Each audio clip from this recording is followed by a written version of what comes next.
إنما المؤمنون إخوة فأصلحوا بين أخويكم واتقوا الله لعلكم ترحمون. من بيت معلم السائرين.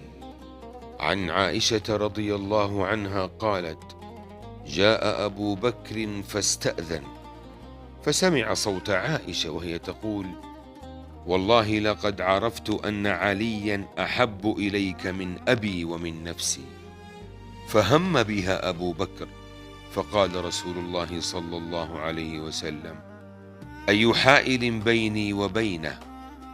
فجعل أبو بكر لا يكلمها. رواه الطبراني.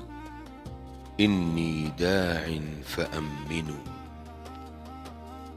اللهم ألف بين قلوبنا واجعلنا من المصلحين باللطف والحكمة يا أكرم الأكرمين.